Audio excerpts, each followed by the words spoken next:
Dios les bendiga, mis amados hermanos. Doy gracias a Dios por la oportunidad de estar aquí con ustedes compartiendo mi cuaderno espiritual. Esta semana estamos hablando que nuestro deber es engrandecer y ser perseguidos no es excusa. Santiago capítulo 3 versículo 16 dice: porque donde hay celos y contención, ahí hay confusión y toda obra perversa.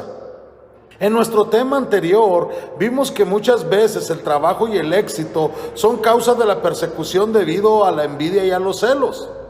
Como buen predicador, Santiago comienza con lo negativo para terminar con una nota positiva. Él está hablando de la falsa sabiduría, esa falsa sabiduría que no desciende de lo alto, que no proviene de Dios, que se genera en los propios corazones de los hombres. Debemos recordar que el corazón para el judío no era tanto el asiento de sus emociones, sino el centro mismo de la vida y del pensamiento. Ellos creían que las emociones estaban centradas en las entrañas y el corazón era el centro de la vida y del pensamiento. En la mente del ser humano alejado de Dios es donde se engendra esta falsa sabiduría, esta sabiduría de abajo, terrenal, que responde a las angustias y a la desesperanza de quien se cree ser el centro del mundo. El versículo 14 señala tres orígenes de la sabiduría mundana y despreciable en la mente de los hombres. Dice que son los celos amargos y las rivalidades, las jactancias y la mentira.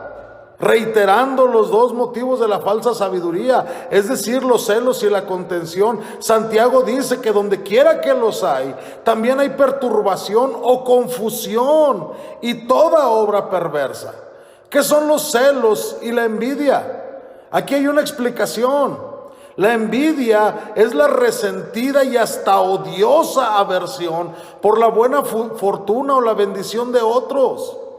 Santiago llama amarga a la envidia. La envidia destruye la mutua confianza, arrasa con la unidad y es demoníaca en sus designios.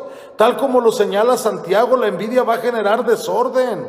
Además, la ambición egoísta invariablemente va a llevar a una mala conducta, puesto que los motivos egoístas nublan y finalmente eliminan el amor a Dios y al prójimo. En sí misma, la ambición es una fuerza benéfica que busca promover el bienestar de los otros.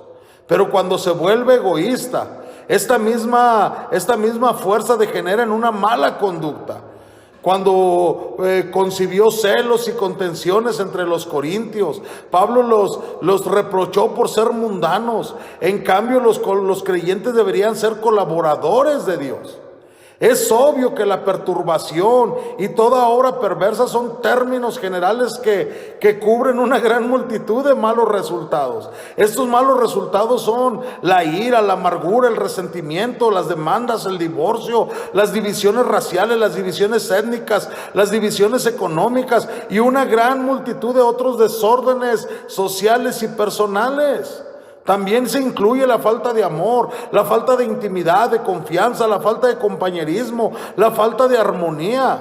La palabra griega para confusión o perturbación tiene el sentido esencial de inestabilidad. Por tanto, siempre se emplea cuando se va a hablar de confusión, de sedición, de desorden, de tumulto, a veces incluso de rebelión o de anarquía.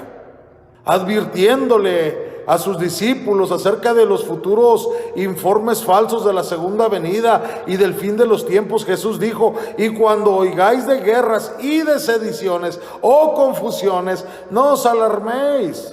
Santiago ya había puesto en claro que la perturbación no caracteriza al pueblo de Dios, sino más bien al hombre de doble ánimo, quien es inconstante o confundido en todos sus caminos.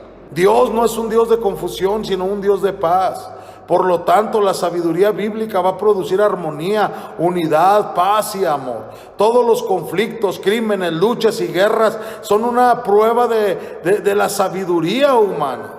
En su mejor sentido, la palabra perversa significa sin valor. En su peor sentido, quiere decir vil y despreciable. Si una persona dice tener la fe en Jesucristo y afirma que tiene la sabiduría de Dios, pero tiene un corazón orgulloso, jactancioso y egoísta, si lleva una vida mundana, sensual, centrada en sí misma, y sus reclamos de tener la salvación van a ser falsos. Muchos te atacarán por envidia, muchos te atacarán por celos, pero tu deber es engrandecer. Que el Señor te bendiga.